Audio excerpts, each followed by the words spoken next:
जाइए जाइए, आराम से जाइए।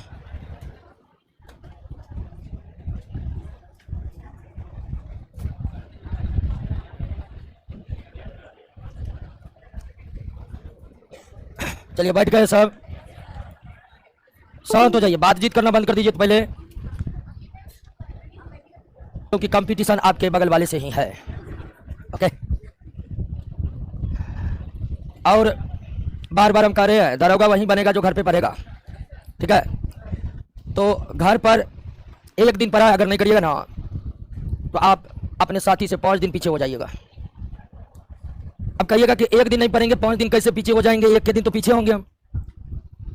इसका जरूरी है कि जो आप पढ़ते रहते हैं ना उसका लिंक कब बना रहता है।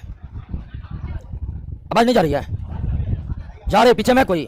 हाँ हाँ, शांति जरूरी है, आसपास शांत करिए, लोगों को आवाज पहुंचेगी। तो बात ये कर रहे थे कि अगर एक दिन भी आप ना पढ़े, क्या हुआ?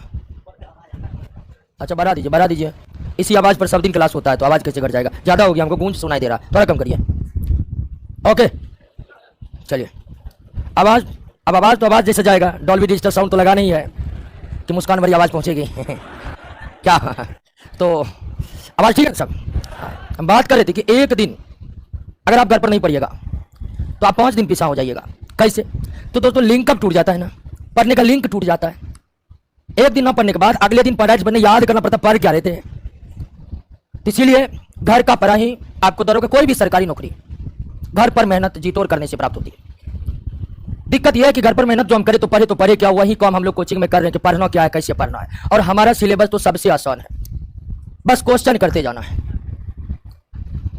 और लगभग हम 20,000 क्वेश्चन करवाएंगे पूरा बैच में, रोशन सर मिलाकर, हर बढ़ाइएगा नहीं, 20,000 क्वेश्चन, बस 20,000 क्वेश्चन याद कीजिए, दरोगा बनिए। लेकिन 20,000 प्रश्नों को याद करके याद रखना जरूरी है। हम याद कर लिए, पापा पूछे तो जवाब दे दिए और एग्जाम में याद ही नहीं आ रहा है तो उसका कोई फायदा नहीं। बहुत है कि याद कर लेता, आज दिखा देंगे सोनुआ को कि कितना पढ़ते हैं हम, और पूरा एकदम बम की चढ़ गया, पूरा याद कर लिए। आसपास जितना था सब में हरकंप मचा दिए कि याद जो कर रहे हैं हम कर रहे हैं, हरकंप मच गया, उसके बाद छोड़ दिए। ऐसा नहीं करना, पढ़ा है हर दिन ऐसे करना है कि अगल बगल हरकंप मचते रहे कि पढ़ रहा है कोई। क्लियर है ना? तो दोस्तों घर पर पढ़ते रहिएगा, घर पर लिंकअप नहीं तोड़िएगा। तो कहां पर हम लोग पढ़ रहे थे? अच्छा, टिश्यू पढ़ रहे थे ना, उत्तक पढ़ रहे थे। और जब उत्तक के बारे में हम समझना शुरू किए तो एक बात क्लियर हुआ कि यह उत्तक वाली जो संरचना है सजीवों के एक वर्ग में है ही नहीं, यूनिसेलुलर, एक कोश के जीव। बहुकोश के जीवों में ही उत्तक होते हैं। फिर सजीवों को 2 भाग में बांटे, पौधे और जंतु देखे, दोनों में अलग अलग उत्तक होते हैं। फिर पौधों के उत्तक को समझे और पौधों की पूरी शारीरिक प्रक्रियाओं को समझे कि कैसे कैसे उनके परत एक के बाद एक बने होते। उसके बाद जंतु उत्तक पढ़ रहे थे और मानव के संदर्भ में पढ़ रहे थे। हालांकि सभी बहुकोश के जंतु में एक ही प्रकार के उत्तक, मतलब 4 प्रकार के उत्तक होते हैं, और 4 प्रकार के उत्तक कार्य के आधार पर बंटवारा किया हुआ है। एपिथेलियम उत्तक सुरक्षा देने का काम करता है, विसरण, सेक्रेशन, अवशोषण में सहायता करता है। फिर संयोजी उत्तक कनेक्टिव टिश्यू पर थे जो जोड़ने का काम कर रहा था। और कनेक्टिव टिश्यू के कई प्रकार, शायद हम प्रकार पर ही जिक्र कर रहे थे ना, और कितने प्रकार पर जिक्र कर लिए थे। अच्छा, टेंडन और लिगामेंट हो गया था। आगे दोस्तों हमारा जो कनेक्टिव टिश्यू है, आगे जो हमारा कनेक्टिव टिश्यू है संयोजी उत्तक है। इस संयोजी उत्तक का एक प्रकार है स्केलेटल टिश्यू, हिंदी में बोले तो कंकाल उत्तक कहते हैं इसको। क्या? कंकाल उत्तक। अब कंकाल उत्तक क्या है? संयोजी उत्तक है भाई, ठीक है, क्योंकि संयोजी उत्तक का ही एक प्रकार है। अब कंकाल उत्तक को ही दोस्तों 2 भागों में बांटते हैं। एक कार्टिलेज, इसको हिंदी में कहते हैं उपास्थि, और दूसरा बोन, जिसको कहते हैं अस्थि, या इसको आम बोलचाल की भाषा में हड्डी हम कहते हैं। तो संयोजी उत्तक का एक प्रकार है कंकाल उत्तक। और सबसे पहले याद रखना है कि कंकाल उत्तक कैसे उत्तक हैं। कंकाल उत्तक कैसे उत्तक हैं? संयोजी उत्तक है, कनेक्टिव टिश्यू है। और पुनः कंकाल उत्तक को कितने भागों में बांटा? 2 भागों में। यानी कंकाल उत्तक के अंतर्गत, स्केलेटल टिश्यू के अंतर्गत कौन कौन से टिश्यू आते हैं? ये आपसे प्रश्न पूछ दे कि मानव शरीर के कंकाल उत्तक किन किन उत्तकों से मिलकर बना होता है? यही दोस्तों हमारे शरीर के कंकाल को निर्मित करते हैं, कंकाल हमारे शरीर के ढांचा को निर्मित करते हैं। अब कंकाल तंत्र को समझने के लिए स्पेशल चैप्टर आपके बायोलॉजी में बना हुआ है। यहां हम सिर्फ उपास्थि और अस्थि को देखेंगे। तो आइए पहले कार्टिलेज को देख लेते हैं। कार्टिलेज, इनकी क्या क्या विशेषताएं हैं। कार्टिलेज, उपास्थि। सबसे पहली विशेषता की उपास्थि कंकाल उत्तक के भाग हैं और ये हमारे कंकाल को निर्मित करती है। और एक बात हम जिक्र किए थे संयोजी उत्तक के बारे में कि संयोजी उत्तक में कोशिकाएं बहुत कम होती है ना जी। संयोजी उत्तक में कोशिकाएं बहुत कम, बीच में इंटरसेलुलर स्पेस काफी ज्यादा, बताए थे शुरुआत में ही। और ये सबसे बड़ी विशेषता है संयोजी उत्तक की कि कोशिकाएं कम, इंटरसेलुलर स्पेस ज्यादा। लेकिन इंटरसेलुलर स्पेस में कोई ना कोई पदार्थ भरा रहता है और उस पदार्थ को क्या कहते हैं? मैट्रिक्स कहते हैं। मैट्रिक्स एक समान नहीं, अलग अलग टाइप के मैट्रिक्स। किसी का मैट्रिक्स ठोस तो किसी का मैट्रिक्स विस्कोस टाइप का, जिसको हम लसलसा कह सकते हैं हिंदी में। तो ये जो उपास्थि है, जो कंकाल उत्तक है, जो हमारे कंकाल को निर्मित करती है, इसके जो मैट्रिक्स होते हैं, मैट्रिक्स समझ रहे हैं दोस्तों, इसके जो मैट्रिक्स होते हैं ना वो लसलसा होते हैं दोस्तों। और जैसे ही मैट्रिक्स लसलसा होगा, एक संयोजी उत्तक कैसा होगा, मतलब मजबूत होगा कि लचीला होगा, ये तय करता है कौन? और कार्टिलेज का संयोजी उत्तक कार्टिलेज जो है, इसका मैट्रिक्स कैसा होता है? लचीला, लसलसा होता है। इसलिए ये उत्तक लचीले होते हैं। ये उत्तक क्या होते हैं? लचीले होते हैं, एकदम फिक्जेबल। ये कौन जो है ना कार्टिलेज का बना हुआ है, देख रहे हैं कितना लचीला लचीला कर रहा है ना। पूरा का पूरा बाह्य कौन, एक्सटर्नल ईयर जो है, इसमें कोई हड्डियां नहीं है। टोटल का टोटल क्या है? कार्टिलेज से बना हुआ है। और देखिए वो फिक्जेबल है। तो सबसे बड़ी खासियत कि ये उपास्थि के जो मैट्रिक्स हैं ये लसलसे होते हैं, जिनके कारण ये उत्तक लचीले होते हैं। और इस उत्तक का दोस्तों, इस उत्तक का निर्माण जो है उनमें 3 महत्वपूर्ण चीजें सम्मिलित हैं। कार्टिलेज टिश्यू को निर्मित करने में 3 महत्वपूर्ण चीजों का योगदान है। पहला किसका योगदान है? कोशिका का। और जिन कोशिका से कार्टिलेज बना हुआ है, उपास्थि बना हुआ है, उस कोशिका का नाम है कॉन्ड्रियोब्लास्ट। क्या नाम है दोस्तों? हिंदी में भी यही नाम है, कॉन्ड्रियोब्लास्ट। उसके बाद एक विशेष प्रकार का फाइबर, और उस फाइबर का नाम क्या है? Collagen fibre. फाइबर के बारे में आपको बताए थे, ये प्रोटीन निर्मित लंबी लंबी संरचनाएं। और तीसरा दोस्तों chondrin protein. Chondrin protein, chondrin protein यानी कि कार्टिलेज टिश्यू कॉन्ड्रियोब्लास्ट कोशिकाओं से, कोलेजन फाइबर से और कॉन्ड्रिन प्रोटीन से निर्मित होता है। और ये जो कोलेजन फाइबर है, कॉन्ड्रियोब्लास्ट प्रोटीन है, ये इसके कोशिकाओं में पाए जाते हैं। मैट्रिक्स तो कैसे होते हैं? लसलसे होते हैं। कोशिकाओं के भीतर विशेष प्रकार के प्रोटीन और विशेष प्रकार का फाइबर। हम विशेष इसलिए कर रहे हैं कि ये जो कोलेजन फाइबर है ना, ये सबसे ज्यादा, और भी कई संयोजी उत्तक में ये फाइबर मौजूद है, लेकिन सबसे ज्यादा उपास्थि में।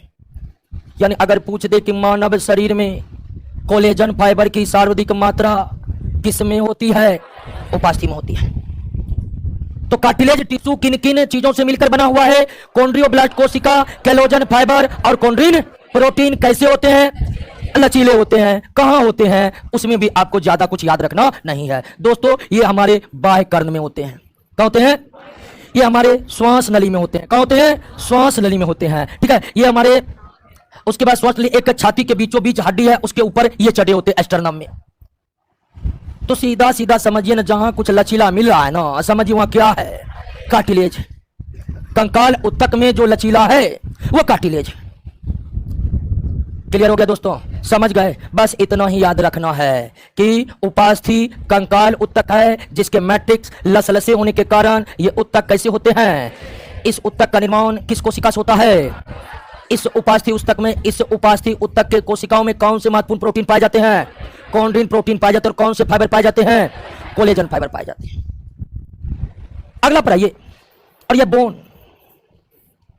ये भी दोस्तों क्या है? कंकाल उत्तक है, स्केलेटल टिश्यू है। लेकिन इसके जो मैट्रिक्स है, इसके जो मैट्रिक्स है दोस्तों, वो एकदम ठोस होते हैं, ठोस और कैल्शियम फॉस्फेट के बने होते हैं, CH3PO4 हॉल 2। तो ये जो बोन है, इसके मैट्रिक्स कार्टिलेज से बिल्कुल अलग है। इस बोन के जो मैट्रिक्स है ये ठोस है, ठोस। और उस मैट्रिक्स में सबसे ज्यादा दोस्तों क्या पाया जाता है? कैल्शियम फॉस्फेट पाया जाता है, कैल्शियम फॉस्फेट। और इस कारण ये उत्तक, ठीक है, ये उत्तक बहुत ही ज्यादा मजबूत होता है दोस्तों, बहुत ही ज्यादा मजबूत। और ये मजबूती का कारण क्या है? मैट्रिक्स है। अगर बोन काफी ज्यादा मजबूत है, अगर बोन काफी ज्यादा मजबूत है, इसके बगल में आप परे कार्टिलेज वो लचीले हैं, तो कारण क्या है दोस्तों? मैट्रिक्स। जिसके मैट्रिक ठोस होते हैं, कैल्शियम फॉस्फेट के बने होते हैं, जिनके कारण ये बहुत ही ज्यादा मजबूत होते हैं। और इसका मजबूती का अंदाजा इसे पिछले क्लास में बताए थे कि बोन इतने मजबूत होते हैं मानव के, जंतु के, और मानव के बोन के मजबूती का अंदाजा इस बात से लगाइए कि सलाई की तीली इतनी पतली। सलाई का तीली सब समझ रहे हैं? समझ रहे हैं जी, लाइटर का जमाना इसीलिए पूछ रहे हैं। तो सलाई की तीली इतनी पतली बोन भी 2 क्विंटल भार सहन करने की क्षमता रखता है। 2 क्विंटल। अब अंदाजा लगा लीजिए कितना मजबूत होता है। सलाई की तीली इतनी पतली मानव की हड्डी भी 2 क्विंटल भार सहन करने की क्षमता रखता है। इतने मजबूत होते हैं। और मजबूती का राज इनकी कोशिकाएं नहीं, बल्कि इनके कोशिकाओं के बीच का मैट्रिक्स है। अब यह बोन जो है, यह ओस्टियोब्लास्ट कोशिका से बना होता है। हिंदी में भी यही कहते हैं, ओस्टियोब्लास्ट कोशिका। बोन किस कोशिका से बने होते हैं?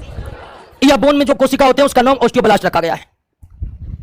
कार्टिलेज का कॉन्ड्रियोब्लास्ट, बोन का ओस्टियोब्लास्ट। और इसमें कौन विशेष प्रोटीन पाई जाती है? ओसिन प्रोटीन पाई जाती है। कौन प्रोटीन पाई जाती है? ओसिन प्रोटीन पाया जाता है। लेकिन इसमें कोलेजन फाइबर 9 के बराबर होता है दोस्तों। यानी बोन का निर्माण मुख्य रूप से ओस्टियोब्लास्ट कोशिका, ओसिन प्रोटीन और इसके जो मैट्रिक्स है कैल्शियम फॉस्फेट, इससे बना होता है। और मानव में हड्डियों की संख्या कितनी होगी आपको पता ही होगा, 206 होते हैं। मानव के शरीर में, वयस्क व्यक्ति के शरीर में कुल बोन जो है, कुल अस्थि जो है वो कितना होता है?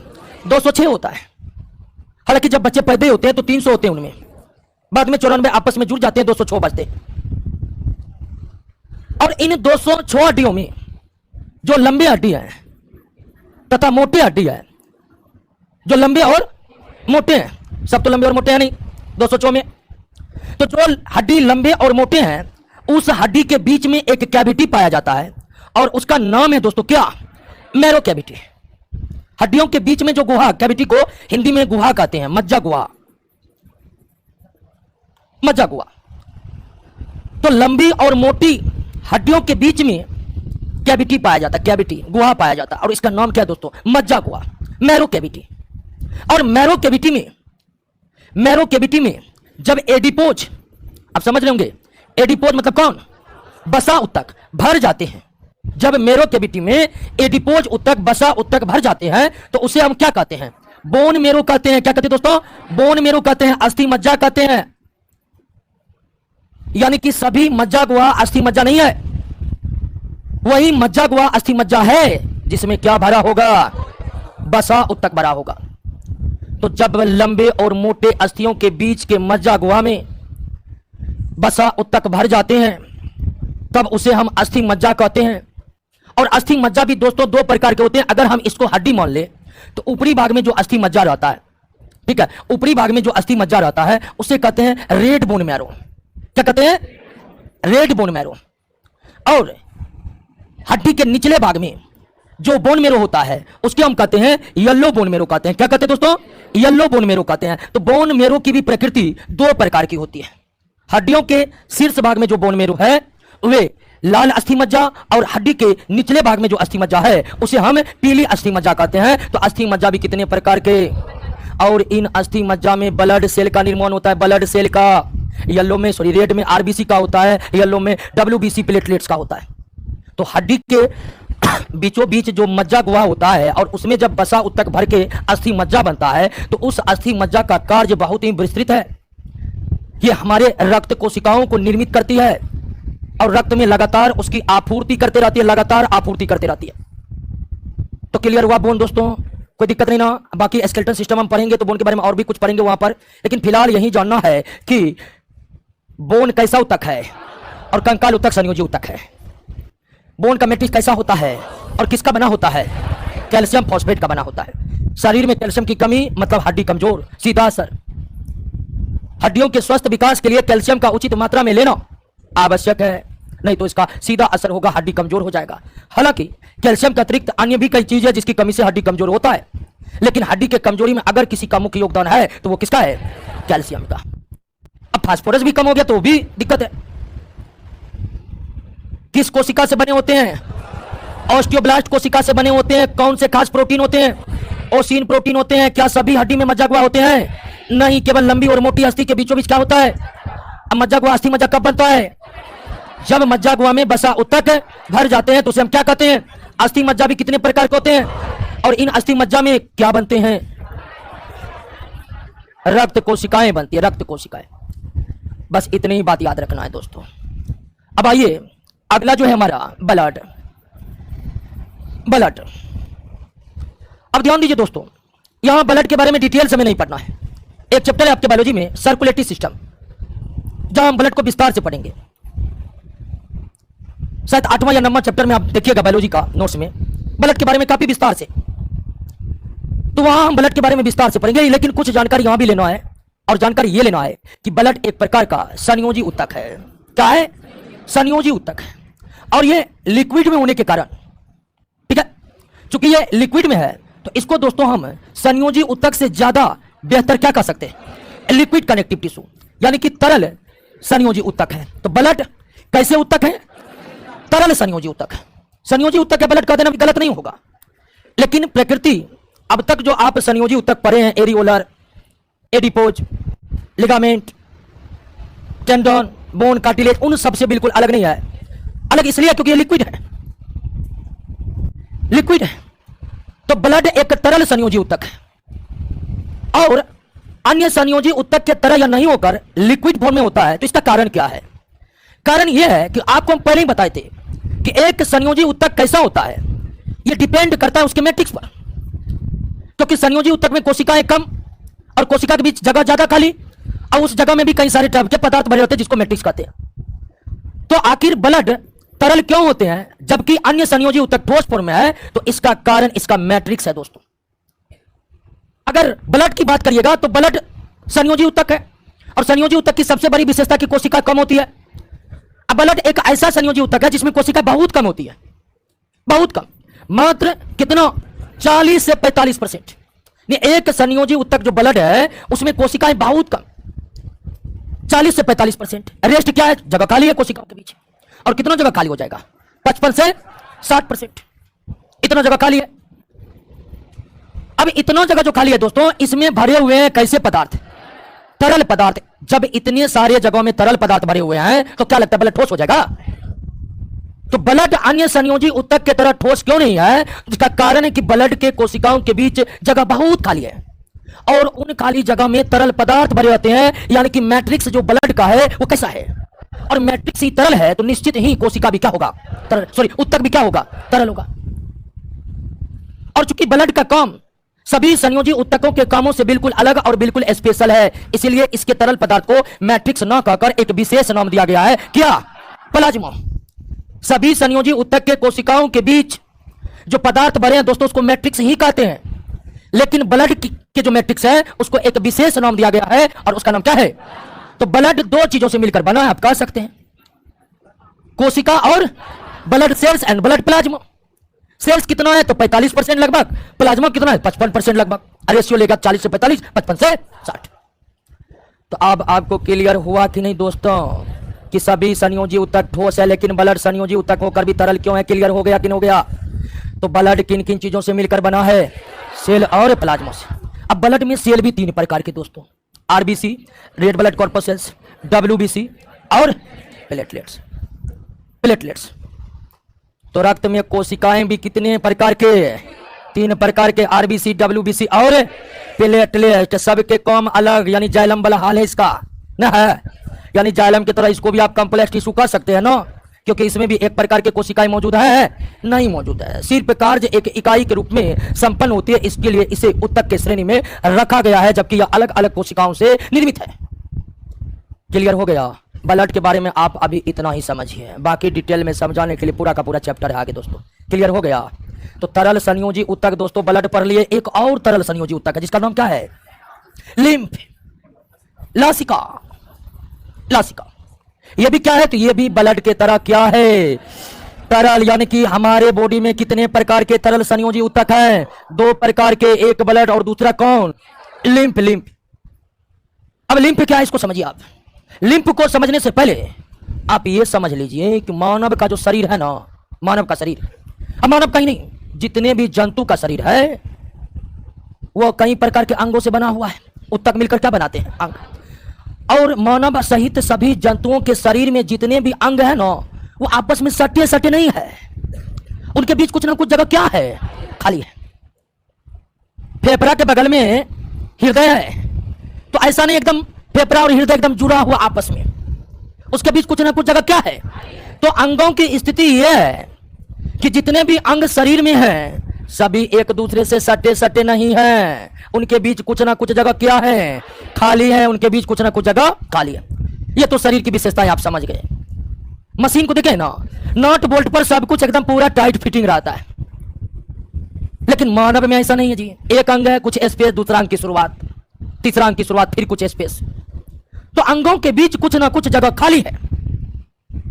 अब आप समझिए कि जब हमारे रक्त नलियों से, जब हमारे शरीर के रक्त नलियों से, रक्त नली भी कई प्रकार के होते हैं, उसको हम बाद में पढ़ेंगे, लेकिन एक बात तो क्लियर है कि शरीर में रक्त बहने के लिए क्या बनी हुई है? कुछ तो दिखाई पड़ता है, बाहर से दिखाई पड़ता है ना। तो जब रक्त नलियों में रक्त का बहाव होता है तो कैसे होता है आपको पता है? ये होता है हृदय, हृदय, ये होता है दोस्तों हृदय द्वारा लगाए दाब से, हृदय द्वारा लगाए दाब से। हमारे शरीर में हार्ट है, हृदय है, वो प्रेशर मारता है और उसी प्रेशर से ब्लड का फ्लो होता है। कहां पर? यानी रक्त नलियों से रक्त का बहाव हृदय के द्वारा लगाए गए दाब के बाद होता है।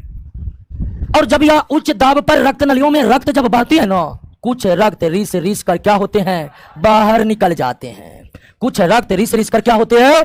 बाहर निकल जाते हैं। जब रक्त नलियों से होकर उच्च दाब पर रक्त का बहाव होता है तो कुछ रक्त रिस रिस कर बाहर निकल जाते हैं। और रक्त नलियों से रिस कर बाहर निकला रक्त अंगों के बीच के खाली स्थान पर जाकर जमा हो जाते हैं, और ऐसे ही रक्त को क्या कहते हैं? लासिका कहते हैं। यानी लासिका एक रक्त ही है, और लासिका वो रक्त है जो अंगों के बीच के खाली जगह पर जाकर जमा है। और अंगों के बीच के खाली जगह पर ये पहुंच कैसे गया? तो ये वो रक्त है जो रक्त नलियों से रिस रिस कर क्या हुआ है? बाहर निकला। लेकिन दोस्तों जब रक्त नलियों से रिश्ता है ना, तो रक्त के सभी अवयव रिस नहीं पाते हैं। रिश्ते हैं कौन? सिर्फ प्लाज्मा और WBC, RBC और प्लेटलेट्स रिस कर बाहर नहीं निकल पाते हैं। इसलिए लासिका रक्त का ही एक भाग है, लेकिन इसमें रक्त के सारे कंपोनेंट मौजूद है। आखिर लासिका में कौन कौन से कंपोनेंट मौजूद रहते हैं? प्लाज्मा और क्या क्या नहीं पाए जाते हैं? RBC और प्लेटलेट्स नहीं पाए जाते हैं। RBC और प्लेटलेट्स नहीं पाए जाते हैं। क्लियर हो गया? अब जब RBC लासिका में नहीं पाया जाता तो लासिका का रंग लाल होगा? बताइए होगा? तो रक्त के तरह लासिका जो है लाल भी नहीं होते, लेकिन ये रक्त का ही भाग है दोस्तों। तो लासिका समझे क्या है? लासिका को बॉडी फ्लूइड भी कहा जाता है। क्या कहा जाता है? बॉडी फ्लूइड कहा जाता है, बॉडी फ्लूइड कहा जाता है। ठीक है ना? क्लियर हो गया दोस्तों? लासिका समझ गए? लासिका के क्या कार्य हैं दोस्तों? ब्लड है तो ब्लड वाला कार्य करेगा क्या? यानी जो काम ब्लड करता है वो भी काम ये करता है। इसका WBC है, WBC का जो काम है वो काम यहां पर हो रहा है। क्लियर हो गया? संयोजी उत्तक क्या हो गया है? समाप्त हो गया। तो संयोजी उत्तक कितने प्रकार के पढ़े? 8 प्रकार। और भी प्रकार होते हैं, उसको पढ़ना जरूरी, इतना पढ़ना जरूरी है। क्लियर? आते हैं दोस्तों मानव और जंतु के शरीर में कितने प्रकार के उत्तक? 4 प्रकार के उत्तक में 2 प्रकार का कॉन्सेप्ट क्लियर है? कोई दिक्कत नहीं ना? दिक्कत हल्का फल्का रहेगा तो उसके लिए टेंशन नहीं लेना है। तीसरा मस्कुलर, मस्कुलर टिश्यू, पेशी उत्तक।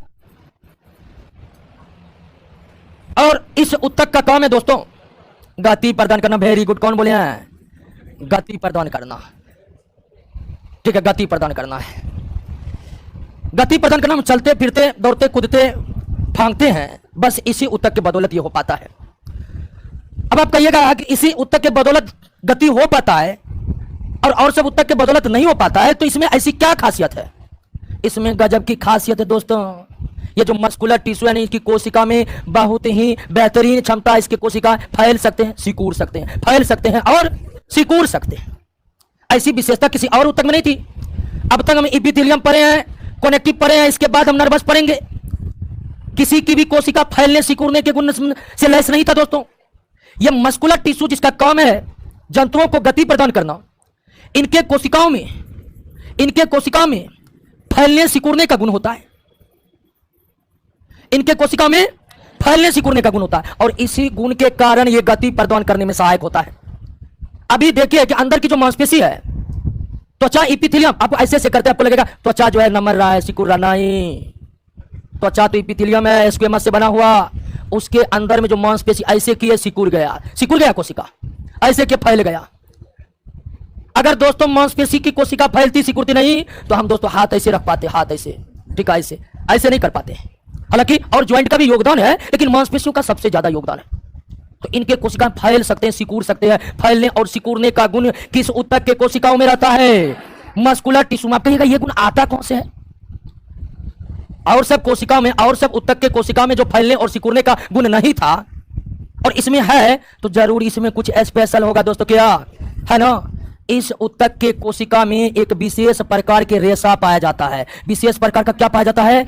जिसको मायोफाइब्रिल कहते हैं। क्या कहते हैं? मायोफाइब्रिल कहते हैं। हिंदी में भी मायोफाइब्रिल कहते हैं, मायोफाइब्रिल कहते हैं। एक विशेष प्रकार का रेशा, और इसके कोशिका के भीतर जो जीव द्रव होते हैं ना, वो भी विशेष प्रकार के होते हैं। और मस्कुलर टिश्यू के कोशिकाओं के जीव द्रव को सार्कोप्लाज्म कहते हैं। क्या कहते हैं?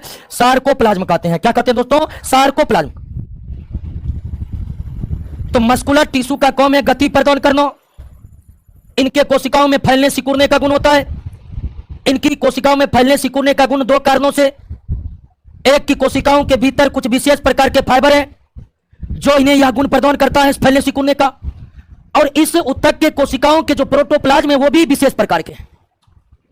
और विशेष प्रकार के होने के कारण पेशी ऊतक के कोशिकाओं के जीव द्रव को एक अलग नाम दिया गया है। क्या? सार्कोप्लाज्म। सार्कोप्लाज्म। क्लियर हो गया दोस्तों? अब आइए कि यह ऊतक मस्कुलर टिश्यू, मस्कुलर टिश्यू पेशी ऊतक जो है 3 प्रकार के होते हैं। पेशी ऊतक कितने प्रकार के? 3 प्रकार के। पहला प्रकार है अनस्ट्रिप्ड। अनस्ट्रिप्ड इसको कहते हैं अनैच्छिक या आरेखित। अनैच्छिक या आरेखित।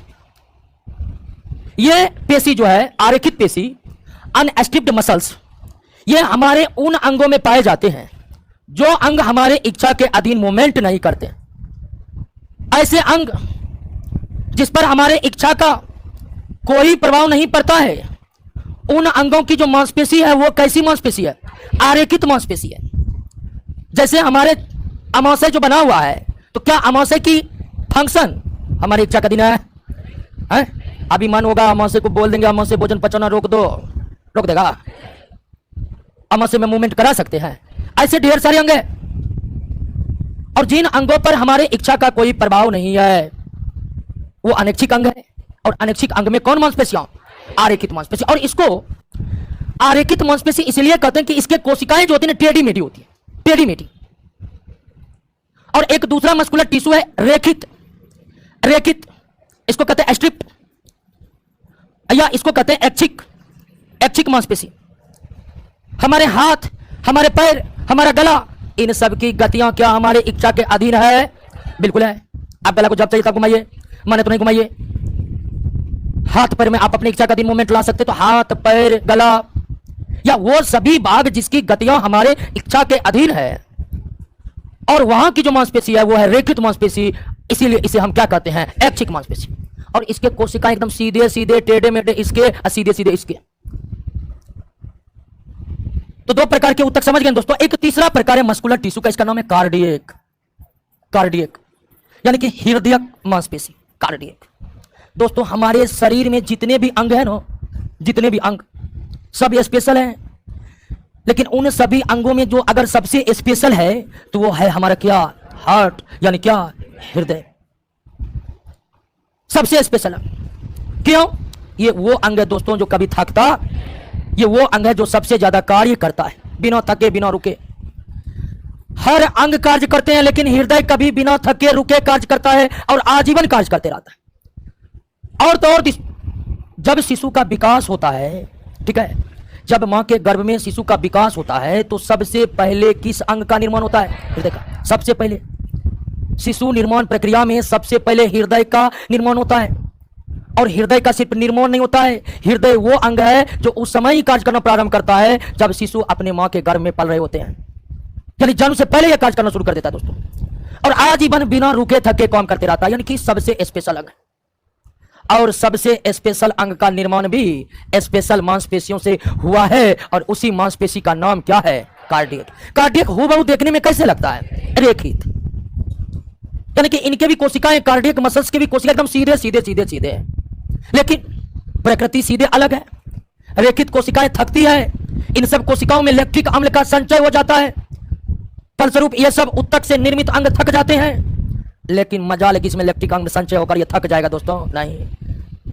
जब कोई डॉक्टर को जब लगता है कि व्यक्ति जिंदा है कि मर गया, संशय रहता है, तो सबसे पहले वो कहां चेकिंग मारते हैं? हृदय में। हृदय कार्य कर रहा है तो जिंदा है, हृदय कार्य नहीं कर रहा तो मर गया। 100% मर गया है, जिंदा है, इसका भी सबसे बड़ा सबूत कौन दे सकता है? हृदय दे सकता है। तो हृदय सबसे व्यस्त अंग है, हृदय सबसे महत्वपूर्ण अंग है, एकमात्र अंग है जो बिना रुके थके काम करता है, एकमात्र अंग है जो कभी थक नहीं सकता है, और इसका निर्माण एक विशेष प्रकार के मांसपेशियों से हुआ है जिसे क्या कहते हैं? कार्डियक, जिसकी संरचना बिल्कुल मिलती है किसके तरह, लेकिन प्रकृति दोनों का अलग अलग है। क्लियर हो गया दोस्तों? समझ गए? अब चौथा टिश्यू पर आइए, नर्वस टिश्यू।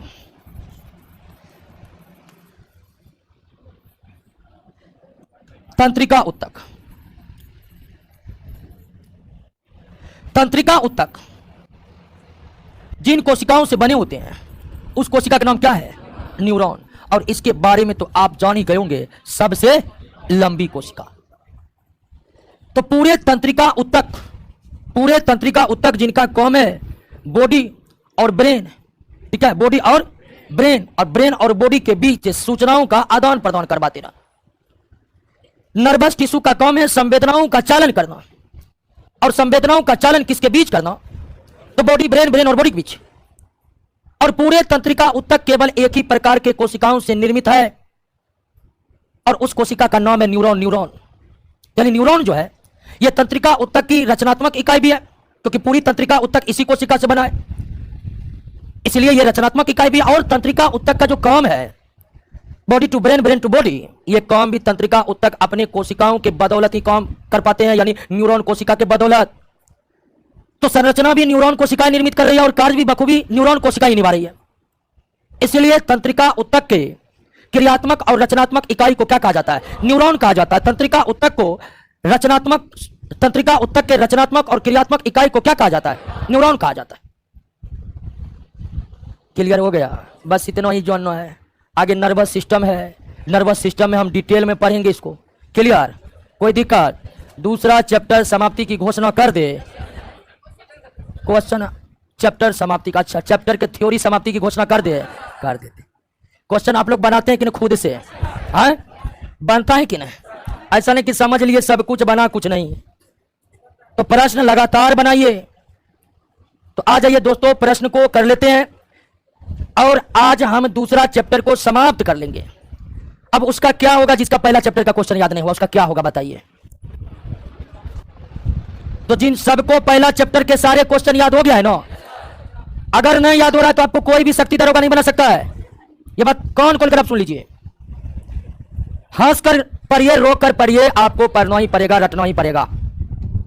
क्षमता नहीं है रटने का, छोड़ दीजिए, पीले काली कर दीजिए दोस्तों, ठीक है? हाँ, कोई लाग लपेट नहीं। रोशन सर हमको बोल देते कभी, आप विद्यार्थी को मोटिवेट करिए कि डराते हैं। कल ये ग्रेजुएट विद्यार्थी को मोटिवेट करेंगे तब पढ़ेगा, आए तब तो ये बड़ी गड़बड़ सरबर बात है। बच्चा है, नौ समझ है, उसको समझाना पड़ रहा है कि आप पढ़िए। ग्रेजुएट आदमी को मोटिवेट करने का जरूरत पड़ता है। अब मोटिवेशन से क्या होता है? आधा घंटा आपको लगेगा, नौकरी तो हम ही को होगा। मोटिवेशन की क्षमता बस आधा घंटा तक। फिर किताब पर जाइएगा तो वहीं बायोलॉजी, वहीं पॉलिटी, वहीं हिस्ट्री, वहीं अकबर, वहीं अशोक। कितनों मोटिवेशन मार देंगे, सिलेबस तो छोटा नहीं कर सकता है मोटिवेशन। तो मोटिवेटर के गैंग से बचकर, ठीक है? हाँ, मार्केट में एक से एक मोटिवेटर का गैंग पैदा हुआ है, और उसमें बिल्कुल क्षमता है, वो इतना आपको मोटिवेट मार देगा कि क्या भी तुझे रोशन फालतू कुछ से कुछ बोलते रहता है, ठीक है? आईएएस बनने का क्षमता हमें, आईएएस बनने का, ठीक है? मोटिवेशन का पावर यह है कि जिससे ग्रुप डी निकलेगा, निकलने का क्षमता है, उसको मोटिवेशन मार करके कह देते तुम आईएएस बनेगा। क्या ग्रुप डी में लगल है? अब वो भी ग्रुप डी छोड़कर आईएएस का ख्वाब देख रहा है। तो चक्कर में नहीं रहना है, एक ही उपाय पढ़ते जाना है। क्या पढ़ते जाना है? आइए क्वेश्चन पर। कुमार, समझ रहे हो विनोद के? विनोद जी,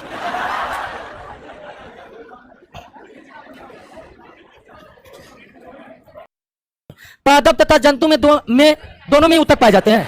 बिल्कुल, पादप में 2 प्रकार के, जंतु में 4 प्रकार के, पौधों में 2 प्रकार के, जंतु में तो दोनों में उत्तक पाए जाते हैं। 1 और 3 क्या है?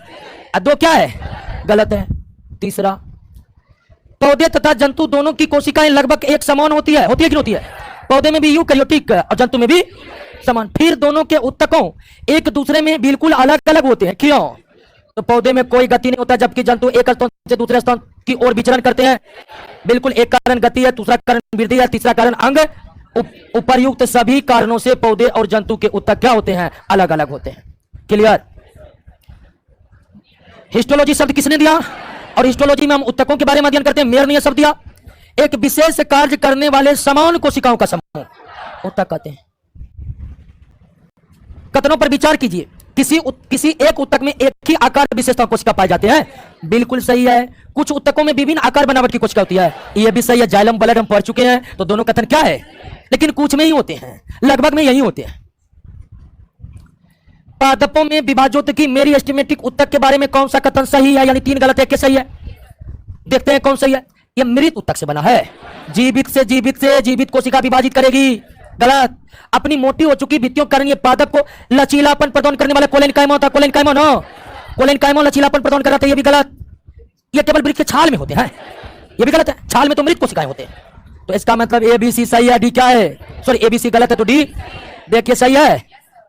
इन उत्तकों के कोशिका के विभाजन के कारण पौधे में वृद्धि होती है। बिल्कुल सही है। चाहे लंबाई की वृद्धि हो, मोटाई की वृद्धि हो, इसी उत्तक के कोशिका में वृद्धि के कारण होगा। क्लियर है दोस्तों? 7 नंबर। 8 नंबर, निम्नलिखित में कौन सा एक पौधों के विभाजोत्तकी उत्तक के संदर्भ में सही नहीं है? मतलब 3 सही है, गलत है। या जीवित कोशिका का बना उत्तक है जिनमें विभाजन की क्षमता होती? सही। इस उत्तक के कोशिका में रसधानियां बहुत बड़ी बड़ी होती ही नहीं है। विभाजोत्तकी उत्तक के कोशिका में रसधानियां होती ही, यह सरासर गलत है दोस्तों। शीर्षक विभाजोत्तकी, शीर्षक विभाजोत्तकी मतलब कौन? एपिकल मेरिस्टेमेटिक, लंबाई बढ़ाने के लिए। बनाइन क्वेश्चन जी। वह उत्तक जो प्राथमिक वृद्धि के लिए उत्तरदायी है। दोस्तों, यह क्वेश्चन जो है पूछा हुआ प्रश्न है, और इसकी प्रकृति ऐसी है क्वेश्चन कि आपको पहली बार में समझ ना आएगा। कर वह उत्तक जो प्राथमिक वृद्धि के लिए उत्तरदायी है, तो पूछ किसके बारे में रहा है? लेकिन ऑप्शन में दिया नहीं है। इसका सही उत्तर होगा क्या? लेकिन ऑप्शन के अनुसार सर्वश्रेष्ठ विकल्प होगा कौन? अब कहीं ऐसा प्रश्न दिए का नोट में? दिए नहीं है दोस्तों, पूछा हुआ है, इसलिए दे दिए। आगे आते हैं। वह उत्तक जो प्राथमिक वृद्धि के लिए, प्राथमिक वृद्धि का मतलब लंबाई का बढ़ना, लंबाई बढ़ाने वाला उत्तक शीर्षक। संवहन उत्तक में अवस्थित कैम्बियम है वृक्ष के एक कैम्बियम कौन? पार्श्व विभाजोत्तकी। वह उत्तक जो द्वितीयक वृद्धि के लिए उत्तरदायी है, कैम्बियम पार्श्व विभाजोत्तकी एक ही उत्तक है। किसी पौधे के तने को घेरे मतलब मोटाई, घेरे का मतलब मोटाई का मतलब पार्श्व विभाजोत्तकी। विचार कीजिए। पौधों के अस्थायी उत्तक के कोशिका में विभाजन की क्षमता नहीं होती। बिल्कुल सही। विभाजोत्तकी उत्तक के वृद्धि के फलस्वरूप पौधों में अस्थायी उत्तक बनता है। सही है कि नहीं? सही है। दोनों कथन क्या है? सही है। एक बीज पत्री तने में द्वितीयक वृद्धि, द्वितीयक बढ़ना मतलब मोटाई बढ़ना। एक बीज पत्री में द्वितीयक वृद्धि मतलब मोटाई बढ़ना। तो कह रहा है कि एक बीज पत्री के तने में मोटाई नहीं होती है। क्यों? मोटाई क्यों नहीं बढ़ती है? कैम्बियम की अनुपस्थिति के कारण। किसके अनुपस्थिति के कारण? निम्नलिखित में किसे प्राथमिक विभाजोत्तकी कहते हैं? क्योंकि यह पौधे के जीवन चक्र के प्राथमिक विभाजोत्तकी शीर्षक और अंतर्वेशी के बारे में बताया था कि यह शीर्षक का ही भाग है। यानी पौधे के विकास के साथ ये दोनों बनते हैं और उसके कुछ समय बाद ये बनते हैं। नेक्स्ट, संवहन उत्तक का निर्माण किससे होता है? पार्श्व विभाजोत्तकी से। संवहन उत्तक जाइलम फ्लोएम का निर्माण पार्श्व विभाजोत्तकी से। मृदु उत्तक एक प्रकार का सिंपल है, सरल अस्थायी उत्तक है। पेरेन्काइमा सरल अस्थायी उत्तक है ना। निम्नलिखित में किस उत्तक में जीवित कोशिकाएं पाई जाती है? जीवित उत्तक मृदु में भी और कोलेनकाइमा में भी, पेरेन्काइमा भी, लेकिन दृढ़ यानी एस्क्लेरेनकाइमा में नहीं पाई जाती है। एस्क्लेरेनकाइमा मृत कोशिकाओं का बना होता है। मृदु उत्तक का, पेरेन्काइमा का मुख्य काम क्या है? भोज्य पदार्थ का संग्रह करना। एरेनकाइमा किसमें पाया जाता है? हाइड्रोपाइड, यानी एरेनकाइमा जलीय पौधे में पाया जाता है। और जलीय पौधे को क्या कहते हैं? हाइड्रोपाइड्स कहते हैं। जलोद्भिद किसकी उपस्थिति के कारण जल में? वायु उत्तक एरेनकाइमा कहते हैं। इसको वायु उत्तक के कारण तैरते हैं। वह कौन सा उत्तक है जिसकी कोशिकाएं जीवित होती है, भित्ति सेल्यूलोज तथा पेक्टिन की बनी होती है और कोनों पर अलिग्नी? ये कोलेनकाइमा है दोस्तों। कौन है? कोलेनकाइमा ही कोनों पर मोटा होता है। कोलेनकाइमा के बारे में बात हो रहा है। निम्नलिखित में कौन एक उत्तक केवल तरुण पौधे में, एकदम दूब घास वाला पौधा देखे ना, ये बात कर रहा है किसमें, स्थूल कोन ही बड़े बड़े वृक्षों में नहीं पाए जाते हैं। शाकीय शाकीय द्विबीजपत्री पौधे जैसे सूरजमुखी का तो लचीलापन की बात करेगा तो कौन उत्तक होगा, स्थूल कोन। लचीलापन की बात करेगा तो कौन उत्तक, स्थूल कोन उत्तक। निम्नलिखित में कौन उत्तक जड़ में उपस्थित नहीं होता है, स्थूल कोन, या किसी भी पौधे के जड़ में नहीं पाए जाते हैं और सभी पौधे में भी नहीं पाए जाते हैं। निम्नलिखित में किस उत्तक के कोशिकाओं के भीतर लिग्निन, लिग्निन किसमें पाया जाता है, दृढ़ उत्तक में। एस्क्लेरेनकाइमा में लिग्निन किसमें पाया जाता है, एस्क्लेरेनकाइमा में। कोलेनकाइमा क्यों मोटा होता है, बताए थे, सेलुलोज जमा होने के कारण मोटा होता है। कोलेनकाइमा कोनों पर क्यों मोटा होता है, सेलुलोज के जमाव के कारण। पौधे के कुछ भाग मोड़ने पर बिना टूटे आसानी से मोड़े जा सकते हैं। और इतने बात से स्पष्ट हो रहा है कि उत्तर क्या होगा, कोलेनकाइमा, लेकिन ऑप्शन में है, इसीलिए बेस्ट ऑप्शन कौन है, दोस्तों। इसमें कोलेनकाइमा लचीलापन पर, लचीलापन से संबंधित प्रश्न है कि नहीं, लेकिन कोलेनकाइमा ऑप्शन में है ही नहीं, इसलिए कोलेनकाइमा की जगह हम क्या आंसर देंगे, क्योंकि दृढ़ोत्तक का काम है मजबूती प्रदान करना। क्या प्रदान करना, अगला आइए, रेशे उत्पन्न करने वाले पौधे, रेशे उत्पन्न करने वाले पौधे में कौन उत्तक, दृढ़ उत्तक। पटुआ को जूट कहते हैं, जे होगा यार, जूट। पटुआ को टूट नहीं, जूट कहते हैं, जूट।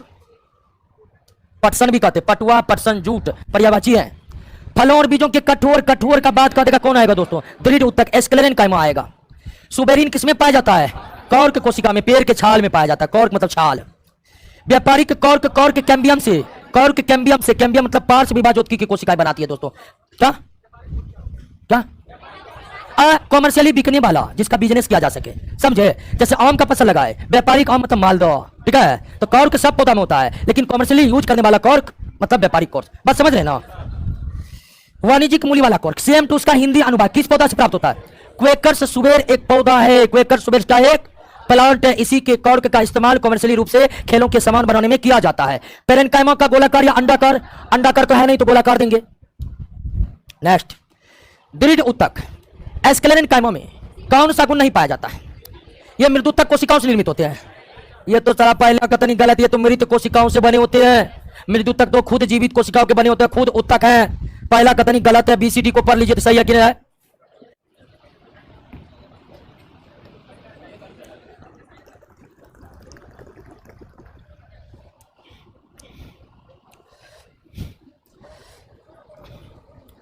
चलिए, धनंजय चौबे, सुषमा कुमारी, सबका आंसर आ रहा। किसी किसी का आंसर बी आ रहा, बी आ रहा, बी होगा, बी तो सरासर सही है। आगे बढ़ते हैं। निम्नलिखित में किस उत्तक के कोशिका में इंटरसेलुलर स्पेस नहीं पाया जाता है, विभाजोत्की में भी और दृढ़ उत्तक दोनों में नहीं पाया जाता, सबसे ज्यादा इसमें पाया जाता है, मृदुत्तक में सबसे ज्यादा। पौधों से प्राप्त होने वाला कॉर्क में कौन सी विशेषताएं नहीं होती है, यह विद्युत रोधी, उष्मा रोधी होता, बिल्कुल। यह देखिए गलत है, कॉर्क का कोशिका मृत कोशिका है। अमृत कोशिका में जीव द्रव होगा, नहीं होगा। मृत कोशिका में जीव द्रव होगा, बिल्कुल नहीं होगा। नेक्स्ट, बिलामेन एक ऐसा उत्तक है जो जिसका काम क्या है, नमी अवशोषित करना। यह उन पौधों में पाया जाता है जो पौधा किसी दूसरे पौधे पर चढ़ते हैं, ठीक है। किस प्रकार के जड़ में बिलामेन नामक आर्द्रता ग्राही, यह दोस्तों अधिपादप में पाया जाता है। इसको अंग्रेजी में क्या कहते हैं, epiphytic, epiphytic root, epiphytic root अधिपादप मूल में पाया जाता है। आर्द्रता गाय स्पंजी उत्तक पाया जाता है अधिपादप मूल में। और अधिपादप मूल किसमें, ये मिट्टी के भीतर रहने वाले मूल नहीं है, ये उन लताओं वाले पौधे होते हैं जो दूसरे पौधे में नहीं चढ़ जाते दोस्तों, उसे ही एपीफाइटिक कहते हैं, ठीक है। और उसी एपीफाइटिक में प्लांट में, यानी जो दूसरों पर चढ़ गया, उसके जड़ नीचे लटकते रहते हैं हवा में, वो हवा में लटके हुए जड़ को हम क्या कहते हैं, अधिपादप मूल। और इसी में रहता है बिलामेन उत्तक, जो वायुमंडल से नमी को क्या करता है, अवशोषित करता है। आर्किड में बिलामेन उत्तक पाया जाता है मूलों में, अभी तुरंत देखें, कौन मूल में, अधिपादप मूल में। पौधे का सबसे बाहरी स्तर को क्या कहेंगे, एपिडर्मिस कहेंगे। शुष्क स्थान मतलब सूखा स्थान, मतलब मरुस्थलीय क्षेत्र की बात हो रही है। मरुस्थलीय क्षेत्र अर्थात शुष्क स्थानों पर पाए जाने वाले पौधे के एपिडर्मिस में कौन सी परत होती है जो पौधे में जल हानि को रोकता है, क्यूटिकल, क्यूटिकल। डर्मेटोजेन उत्तक शीर्षक विभाजोत्की से बनता है, निम्नलिखित में किसमें विकसित होता है, एपिडर्मिस में विकसित होता है। किसमें विकसित होता है, एपिडर्मिस में। डर्मेटोजेन उत्तक शीर्षक विभाजोत्की से बनता है और यह एपिडर्मिस का विकास करता है, एपिडर्मिस को बनाता है। एपिडर्मिस मतलब पौधे के बाहरी परत। निम्नलिखित में कौन उत्तक तंत्र पौधों के संपूर्ण मध्य भाग को, तो मध्य भाग को ग्राउंड या बाहरी भाग को एपिडर्मल, भीतरी भाग को वास्कुलर, मध्य भाग को, इन तीनों उत्तक तंत्र के बारे में पढ़ाए थे दोस्तों। आगे आइए, रंध्र और मूल रोम कहां पाए जाते हैं, एपिडर्मिस यानी पौधे के बाहरी परत पर, पौधे के बाह्य त्वचा के ठीक नीचे, बाह्य त्वचा के ठीक नीचे क्या पाया जाता है? कॉर्टेक्स। एपिडर्मिस के ठीक नीचे, बाह्य त्वचा का मतलब एपिडर्मिस, और उसके ठीक नीचे क्या होता है? कॉर्टेक्स। पौधे के इंडोडर्मिस और संवहन मंडल के बीच, इंडोडर्मिस संवहन मंडल के बीच जो महत्वपूर्ण परत है वो क्या? पेरीसाइक्लिक है, pericyclic.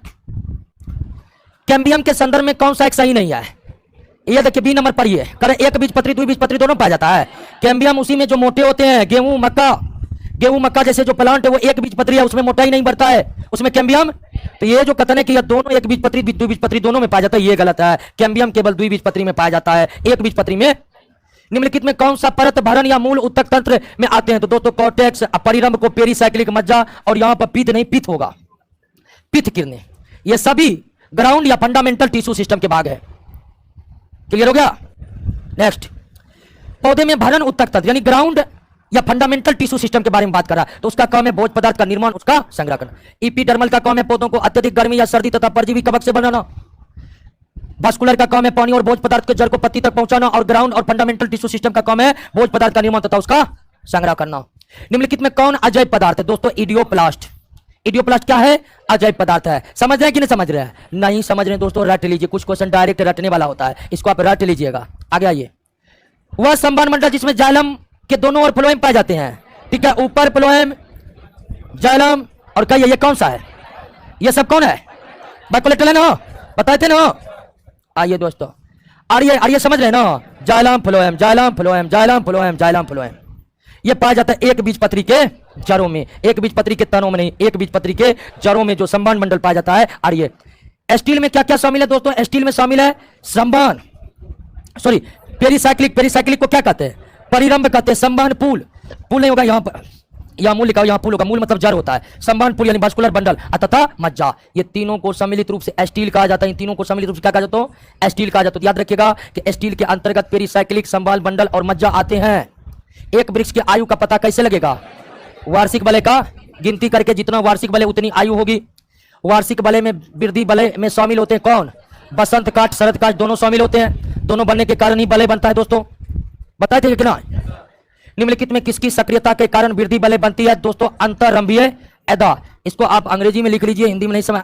Internal cambium, internal, external cambium से तो कॉर्क बन जाता है, और इंटरनल कैम्बियम क्या बना देते हैं? वार्षिक बलय बना देते हैं। क्या बना देते हैं? लिख लिए। एक वृक्ष के पुराने तने के अनुप्रस्थ काट में 50 वार्षिक बलय मिलते हैं। तो कितना? जितना वार्षिक बलय, जितना वार्षिक बलय उतना ही आयु, जितना वार्षिक बलय उतना ही। समुद्र के किनारे उगने वाले वृक्षों में वार्षिक बलय नहीं होते हैं। आपको बताए थे कि वार्षिक बलय तब बनेंगे जब वृद्धि असमान तरीके से होगा। अब वृद्धि असमान तरीके से होगा जब मौसम में परिवर्तन होगा, लेकिन समुद्र के किनारे की जलवायु स्पष्ट जलवायु विभिन्नताएं नहीं होती है। पुराने पेड़ को जब काटा जाता है तो बीच का केंद्रीय भाग जो मजबूत, घना और कत्थई रंग का होता है उसे क्या कहते हैं? हृदय का, डुरामेन और सारिल। तीनों एक दूसरे के पर्यायवाची है दोस्तों, तीनों ही नाम से जानते हैं इसको। क्या? सारिल को गांव समय साल बोला जाता है, आप समझ रहे हैं? हाँ, बताए तो थे क्या होता है? बीच का घना लकड़ी सारिल कहते नहीं बताए थे तब। आइए दोस्तों, निम्नलिखित कथनों पर विचार कीजिए। हृदय काष्ठ के सभी कोशिकाएं मृत होती है, बिल्कुल मृत होती है। हृदय काष्ठ वही सारिल, साल वाला लकड़ी का सारा कोशिका मृत। रस काष्ठ यानी कि साल के चारों ओर जो रहता है उसके रस काष्ठ की कुछ कोशिका जीवित, कुछ कोशिकाएं मृत, बिल्कुल दोनों कथन क्या है? सही है। यदि सन 2000 में एक वृक्ष में एक साइन बोर्ड की कील भूमि से 7 फीट की ऊंचाई पर लगाई गई, सन 2021 में यह कील कितनी ऊंची होगी? 7 फीट पर होगा, बिल्कुल दोस्तों, क्योंकि कोशिकाओं का आकार जो, ये मान लीजिए आप यहाँ कील ठोके, अब जो वृद्धि करता है नए कोशिकाओं के बनने से वृद्धि होता है, ठीक है, नए कोशिकाओं के वृद्धि। तो आप जहाँ ठोके वो कोशिका अपनी जगह पर है, ये नहीं कि वो कोशिका ऊपर उठ रहा है। ऊपर क्यों उठ रहा है? तो नए नए कोशिका बनने से। तो 7 फीट ऊंचाई पर ठोके हैं तो हमेशा उतने फीट पर रह जाएगा दोस्तों। जटिल उत्तक बना होता है भिन्न भिन्न कार्य करने वाली विभिन्न प्रकार की कोशिकाओं से और 4 प्रकार की कोशिकाओं से। चालनी नलिका सह कोशिका बताइए किसमें पाया जाता है? फ्लोएम में पाया जाता है। किसमें पाया जाता है दोस्तों? जाइलम और फ्लोएम का निर्माण कितने तत्वों से? 4 तत्वों से होता है। संवहन उत्तक का निर्माण किससे होता है? पार्श्व विभाजोत किससे होता है? इससे पहले भी एक क्वेश्चन आया था। इनमें कौन जाइलम तत्व नहीं है? CV tube. CV tube phloem में पाया जाता है। सीवी ट्यूब किसमें पाया जाता है? फ्लोएम का एक परिपक्व चालनी नलिका वाहिका से भिन्न होती है। चालनी नलिका और वाहिका में जो भिन्नता होता है वो किसके कारण होता है? हाँ, चालनी नलिका में केंद्रक नहीं होता जबकि वाहिका में केंद्रक होता है और वो कार्य करते हैं। जाइलम में कौन सा तत्व मुख्य रूप से जल तथा खनिज लवण के परिवहन का कार्य करती है? वाहिनिकाएं और वाहिकाएं दोनों। जबकि रेशा मजबूती प्रदान करता है और पेरेन्काइमा जो होता है जाइलम में, वो भोजन का संग्रह करता है। जाइलम का कौन सा तत्व जीवित कोशिकाओं का बना है? मृदुतक। जाइलम केवल यही आपका जीवित कोशिकाओं से बना है, बाकी सब मृत कोशिकाओं से बना हुआ है। फ्लोएम का कौन सा तत्व मृत कोशिका? फ्लोएम में सिर्फ तंतु, ठीक है, बास्ट फाइबर, बास्ट फाइबर, या इसे आप क्या कह सकते हैं, फ्लोएम फाइबर को ही बास्ट फाइबर कहा जाता है। और फाइबर चाहे जंतु में हो, सॉरी जाइलम में हो या फ्लोएम में हो, दोनों का फाइबर क्या होता है? मृत कोशिकाओं के बने होते हैं। फ्लोएम में कौन सा तत्व मुख्यतः भोज्य पदार्थों का संवहन में भाग लेता है? चालनी नलिका, सीवी ट्यूब से भाग लेते हैं दोस्तों। चालनी नलिका में भोज्य पदार्थ के संवहन में मदद कौन करता है? बोलिए ना, और थक गए हैं क्या? मदद, इसका नाम ही है सह कोशिका, सहायता करने वाली कोशिका। थकिए नहीं दोस्तों, ये तो क्लासरूम में है, असली मेहनत तो आपको फील्डों पर करना होगा। तो जो आदमी बैठे बैठे थक जाएगा वो क्या दौड़ पाएगा और क्या दरोगा बन पाएगा दोस्तों? क्या इसीलिए बैठने का हुनर पालिए, क्योंकि बैठने का हुनर ही आपको पढ़ाई के लिए आगे अग्रसर करेगा। क्योंकि पढ़ेगा कौन? जो बैठेगा। खड़ा खड़ा होकर कितना देर पढ़ेगा? 75 नंबर आइए दोस्तों। फ्लोएम का कौन सा तत्व फ्लोएम उत्तक को यांत्रिक सहायता प्रदान करता है? तंतु, मैकेनिकल सपोर्ट, यांत्रिक सहायता, चाहे आप जाइलम की बात कर लीजिए चाहे फ्लोएम की बात कर लीजिए। कौन? फ्लोएम तंतु। फ्लोएम उत्तक, फ्लोएम उत्तक में चालनी पट्टी कहाँ पाई जाती है दोस्तों? चालनी पट्टी दो चालनी नलिका कोशिकाओं के, फ्लोएम में जो सीवी ट्यूब चालनी नलिका होता है ना, उस दोनों चालनी नलिका के बीच में चालनी पट्टी पाई जाती है। दो चालनी नलिका कोशिकाओं के बीच चालनी पट्टी पाई जाती है। पौधों में फ्लोएम उत्तक उत्तरदायी है आहार यानी भोजन परिवहन के लिए। जाइलम मुख्यतः जिम्मेदार है जल और खनिज लवण वहन के लिए। जल और शाखाओं में पत्तियों किन कारणों से झड़ जाती है? तो कौर के बाहर बिलगन परत, बिलगन मतलब अलगाव, अलगाव परत बन जाता है दोस्तों। निम्नलिखित में किस एक भारतीय वैज्ञानिकों ने पादपों में जल की लंबी दूरी अभिगमन का सिद्धांत प्रस्तुत किया था? यह था दोस्तों जगदीश चंद्र बोस। इसको बसु भी कहते हैं, बोस बसु दोनों नाम से। जगदीश चंद्र। निम्नलिखित में किस प्रकार के उत्तक शरीर की सुरक्षा? लगता है पौधों की दुनिया समाप्त हो गई है, जंतुओं की दुनिया चालू हुआ है।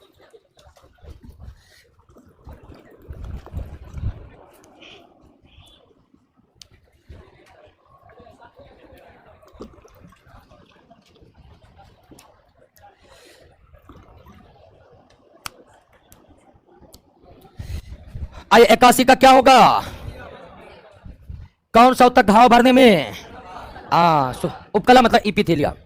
घाव त्वचा पर होता है, त्वचा इपिथेलियम है। निम्नलिखित में कौन सा उत्तक लाल ग्रंथि, श्वेत ग्रंथि, कुबाइडल ग्रंथि बनाने वाला इपिथेलियम कौन है? कुबाइडल। अंगों में विसरण, विसरण सेक्रेशन की भी बात होगी, किसका? इपिथेलियम। त्वचा की बाहरी सतह निर्मित होती है अस्तरित सल्की से, लेयर बनाने वाला सल्की से। इसका सल्की नहीं होगा, अस्तरित सल्की होगा। निम्नलिखित में किस इपिथेलियम के उत्तक की कोशिकाओं में रसांकुर तथा सीलिया पाए जाते हैं? देखिए इसमें, देखिए स्तंभाकार में रसांकुर, पक्षमल में सीलियन पाया जाता है। लेकिन जब दोनों एक साथ पूछे ना तो सबसे बेस्ट आंसर कौन है? स्तंभाकार है। लेकिन याद रखिएगा स्तंभाकार को, स्तंभाकार उत्तक में जो फाइबर के समान स्ट्रक्चर निकला रहता है उसे क्या कहते हैं? माइक्रोबिलाई कहते हैं, ठीक है। और सीलिया होता है पक्षमल में।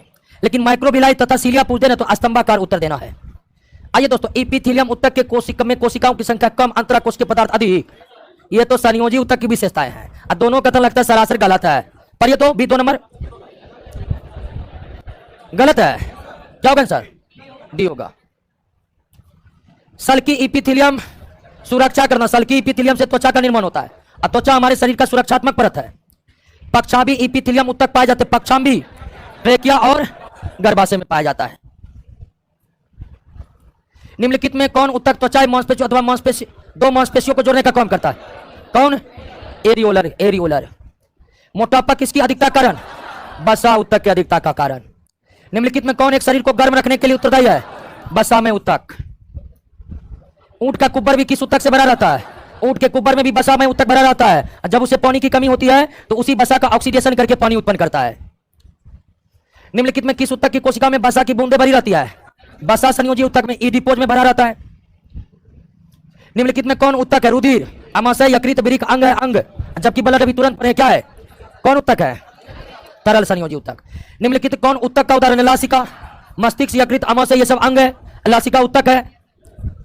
निम्नलिखित में कौन संयोजी उत्तक है? सब। है ना? कितने प्रकार के परे हैं? 8 प्रकार के परे हैं। कौन शरीर को गर्म रखने के लिए? बसा में उत्तक, शायद रिपीट क्वेश्चन है यह। व्हाइट फाइबर और पीला फाइबर किसमें? एरियोलर में पाया जाता है, इसके मैट्रिक्स में पाया जाता है। व्हाइट फाइबर और येलो फाइबर। कॉन्ड्रिन प्रोटीन किसमें? उपास्थि में भी तुरंत पढ़े थे। टेंडन का निर्माण किससे होता है? श्वेत से। लिगामेंट का पीला से, लिगामेंट का पीला तंतु में यानी येलो फाइबर से। टेंडन लिगामेंट किस प्रकार के उत्तक है? संयोजी उत्तक है। टेंडन लिगामेंट जोड़ने वाला संयोजी उत्तक है। निम्नलिखित पर विचार कीजिए। टेंडन मांसपेशी को अस्थि से अथवा दूसरी मांसपेशी से जोड़ता है, बिल्कुल सही। लिगामेंट हड्डी को बिल्कुल, दोनों ही कथन आपका क्या है दोस्तों? सही है, दोनों का दोनों कथन क्या है? सेबेसियस ग्रंथियां त्वचा स्तनियों के त्वचा के डर्मिस में, डर्मिस निचला परत है। इपीडर्मिस में श्वेत ग्रंथि, डर्मिस में सेबेसियस ग्रंथि। लेक्राइमल ग्रंथि से क्या निकलता है दोस्तों? आंसू। और यह ग्रंथि आंखों में पाई जाती है। किस उत्तक से तलवे, खूर और सिंग बने होते हैं? काइटिन से। किससे बने होते हैं? कभी कभी किरेटिन। किरेटिन एक प्रकार का प्रोटीन है जिसे बाल और नाखून, बाल और नाखून पूछेगा तो किरेटिन, बाल नाखून पूछेगा तो ऑस्टियोब्लास्ट का ये कौन पाया जाता है? अस्थि में। उपास्थि में कॉन्ड्रियोब्लास्ट। हाँ, कॉन्ड्रियोब्लास्ट किसमें? उपास्थि में पाए जाते हैं। मास्ट कोशिका बताइए तो? हाँ, कौन संयोजी उत्तक में? एरियोलर। कौन? एरियोलर के मैट्रिक्स में। एरियोलर उत्तक में पाए जाने वाले निम्नलिखित कोशिकाओं में कौन रुधिर वाहिनियों को फैलाने के लिए हिस्टामिन स्रावित करती है? मास्ट कोशिकाएं। कौन कोशिकाएं? निम्नलिखित में कौन पीला अकृत तथा अस्थि मज्जा में पाया जाता है? दोस्तों पीला अस्थि मज्जा में जालवत पाए जाते हैं। रेटिकुलर कनेक्टिव टिश्यू इसे कहते हैं अंग्रेजी में। तो ये भी आपको हम बताए नहीं थे दोस्तों, और कुछ कुछ पॉइंट आपको याद रखना है, तो इसको भी दोस्तों याद रखना है, ठीक है। यकृत और पिल्हा में रेटिकुलर कनेक्टिव टिश्यू पाया जाता है। नेक्स्ट, मनुष्य की त्वचा सबसे मोटा कौन दोस्तों? तलबे पर। सबसे मोटा तलबे पर, और सबसे पतला आंखों के पलक पर। वृद्धावस्था में त्वचा में झुर्रियां क्यों पड़ होगा? ठीक है। अगला, नाभि रज्जु दोस्तों भूर्णीय संयोजी उत्तक है। ठीक है, क्या है? भूर्णीय। देखिए